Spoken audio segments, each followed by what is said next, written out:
గోవిందాయ నమః. అందరికీ జయ శ్రీరామ్. కృష్ణం వందే జగద్గురం. భగవద్గీత 3వ అధ్యాయము 17వ శ్లోకం. యస్త్వాత్మరతిరేవ స్యాదాత్మతృప్తస్య మానవః ఆత్మన్యేవ చ సంతుష్టః తస్య కార్యం న విద్యతే. సచ్చిదానంద ఘన పరమాత్మ ప్రాప్తి నందిన జ్ఞాని అయిన మహాత్ముడు నిత్యమైన ఆత్మయందే రమించును. అతడు పూర్ణకాముడు కనుక ఆత్మయందే తృప్తి నొందును. అతడు ఆత్మయందే నిత్య సంతుష్టుడు. అట్టి వానికి ఎట్టి కర్తవ్యమో ఉండదు. ఇది పరమాత్మ జ్ఞాని గురించి చెబుతూ ఉన్నాడు. మనిషి జ్ఞానం ఎలా పొందుతాడు అంటే చక్కగా కర్తవ్య కర్మను ఆచరించడం ద్వారానే, ప్రతిఫలాపేక్ష రహితంగా కర్మలు ఆచరించడం ద్వారానే జ్ఞానం కలుగుతుంది అనే విషయాన్ని మనం ఇంతకుముందు శ్లోకాలలో చక్కగా తెలుసుకున్నాం. ఒక విషయము ఇది కరెక్టు, ఇది కాదు, ఇది చెయ్యాలి, ఇది చేయకూడదు, ఈ ఎరుక మనిషికి ఎప్పుడు కలుగుతుంది అంటే కర్తవ్యము లేదా ఒక కర్మ ఆచరించడం ద్వారానే. నిదానంగా తెలుసుకొని ఇవి ఆచరించాల్సిన కర్మలు, ఇవి ఆచరించకూడని కర్మలు అని మనిషి నిదానంగా నిలకడి మీద జ్ఞానము కొంచెం కొంచెం కొంచెం కొంచెం అభ్యుదయము కలిగే కొద్దీ, మానసిక వికాసము కలిగే కొద్దీ తెలుసుకునే ప్రయత్నం చేస్తాడు. తనకు అమరిన సంస్కారాలతో తెలుసుకున్న తర్వాత చక్కగా ఆచరించవలసిన కర్మను ఆచరిస్తాడు, ఆచరించకూడని దాన్ని దూరంగా వదిలేస్తాడు. ఆ తర్వాత ఆచరించవలసిన కర్మలు కౌశలంతో ఎలా ఆచరించాలి, చక్కగా ఎలా అనుష్ఠించాలి, భగవంతుడు ఏ విధంగా మెచ్చుకుంటాడో, భగవత్ ప్రీత్యర్థం ఎలా ఆచరించాలి కర్మలు, ఇది తెలుసుకునే ప్రయత్నం చేస్తాడు. నిష్కామభావంతో, హృదయ శుద్ధితో, మంచి ఉత్సాహంతో, కౌశలంతో భగవంతుడు చూస్తున్నాడని భగవత్ పూజగా భావించి భగవత్ ప్రాప్తి కోసం ప్రతిఫలాపేక్ష రహితంగా స్వార్థ త్యాగము చేసి తన ధర్మాన్ని తాను ఆచరించుకుంటూ పోవడం, తన కర్తవ్యాలు తను ఆచరించుకుంటూ పోవడం, ఇవన్నీ కూడా ఎప్పుడు హృదయ శుద్ధితోటి ఈ సాధకుడు లేదా ఒక మనిషి చేసుకుంటూ పోతాడో ఆటోమేటిక్గా మనిషికి భగవత్ తత్వజనితమైన జ్ఞానము అభివృద్ధి చెందుతుంది. ఆ విధంగా కర్మయోగం ద్వారానే మనిషి జ్ఞానమును పొందగలడు. అంతేగాని పుస్తకాల్లో చదివి ఆచరించకుండా జ్ఞానాన్ని పొందలేడు. పుస్తకాల్లో చదివి నేర్చుకున్నది నోటి వరకే,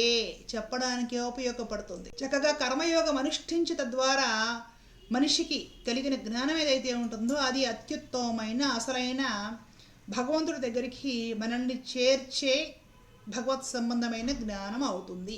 అలాంటి జ్ఞానికి, ఆ స్థితికి వచ్చిన జ్ఞానికి కర్తవ్యం అనేది ఏమి ఉండదు అని స్వామి ఈ శ్లోకంలో చెప్తున్నారు. భగవంతుడు 2వ అధ్యాయంలో చెప్పినట్టు స్థితప్రజ్ఞుడు బుద్ధి యందున, మనస్సు యందున పరమాత్మని స్థిరపరచుకొని ఎప్పుడు కూడా భగవంతుడిని ధ్యానిస్తూ భగవంతుడు ఉన్నాడు అని ఎరుక కలిగి ఉండి ఇంద్రియ నిగ్రహంతో ఉండి చక్కగా తన కర్తవ్యాలన్నీ కూడా భగవత్ ప్రీత్యర్థము ఆచరిస్తూ ఉండే జ్ఞాని లేదా భక్తుడు ఎవరైతే ఉంటాడో, అలాంటి సచ్చిదానంద ఘన పరమాత్మ ప్రాప్తి నందిన జ్ఞాని అయిన మహాత్ముడు, భగవత్ తత్వము తెలుసుకున్న అలాంటి జ్ఞాని లేదంటే అలాంటి భక్తుడు నిత్యమైన ఆత్మయందే రమించును.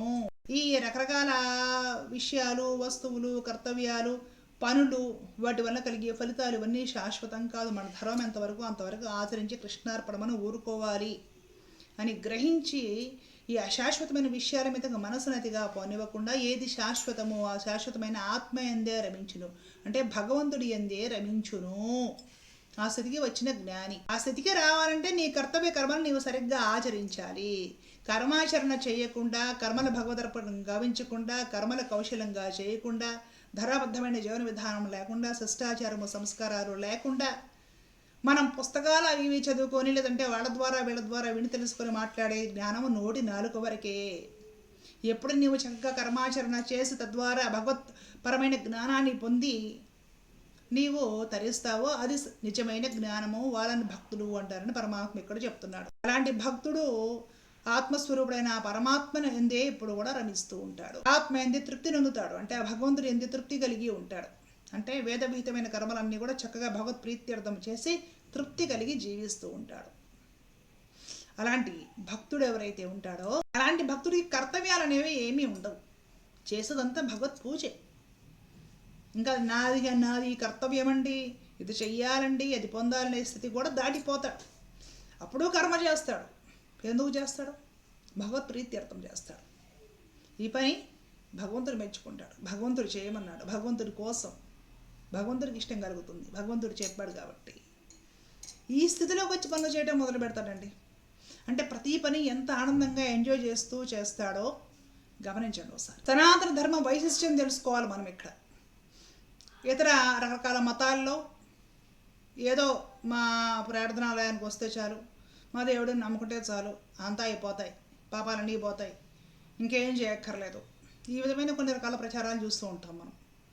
మనల్ని స్పష్టంగా భగవంతుడు తమ కర్తవ్యాల యందు ఉద్యుక్తపరుస్తున్నాడు. చక్కగా మీ బాధ్యతలు, రెస్పాన్సిబిలిటీస్ నిర్వర్తించండి, తద్వారా జ్ఞానం కలుగుతుంది, తద్వారా భక్తి కలుగుతుంది, తద్వారా నన్ను పొందుతారు. దేవుడి కోసం ఇల్లు వదిలేసి, వాకిలు వదిలేసి, తన వాళ్ళను వదిలేసి ఎక్కడికో వెళ్ళి ఎవరినో నమ్మి ఏవో చేసి అలాగా దైవం దొరికేది. భగవంతుడి వేద విహితమైన కర్మలు ఎందే ప్రతిష్ఠితుడై ఉన్నాడు. చక్కగా ఎవరి ధర్మాన్ని వాళ్ళు చెయ్యాలి, నిస్వార్థంగా ధర్మబద్ధంగా భగవత్ప్రీత్యర్థం కర్మలు ఆచరించాలి. అలా చేసుకుంటూ పోయే దశలోనే మనిషికి భక్తి జ్ఞాన వైరాగ్యాలు కూడా సిద్ధిస్తాయి. ఆ విధమైన పరిపూర్ణమైన భక్తుడికి చేయాల్సిన కర్తవ్యం ఏమీ ఉండదు. కర్తవ్యంగా ఏది భావించడు, ఏది చేసినా కూడా భగవంతుడి కోసమే, భగవంతుడే జీవనం అన్నట్లుగా భగవంతుడు ఎందే రమిస్తాడు. కాబట్టి మనము చక్కగా కర్మల ద్వారానే పరమాత్మను పొందగలుగుతున్నాము. కాబట్టి ఉత్తమమైన కర్మలు ఆచరించడం వలన మానవునికి భక్తి జ్ఞాన వైరాగ్యాలు సిద్ధిస్తాయి, పరమ లాభదాయకంగా ఉంటుంది, సకల సౌభాగ్యాలు కలుగుతాయి, భగవద్ అనుగ్రహం కలుగుతుంది, భగవంతుడిని పొందగలుగుతాడు, అంటే మోక్షానికి చేరగలుగుతాడు అన్న విషయాన్ని చక్కగా మనము ఈ శ్లోకం నుండి తెలుసుకోవచ్చు. పరమాత్మ చక్కగా విశదీకరించి వివరించి చెబుతూ ఉన్నారు. ఏదో చేసి ఎక్కడికో పారిపోయి ఎవరినో నమ్మి మోసపోవడం కాదు దైవం అంటే, భక్తి అంటే, మోక్షం అంటే.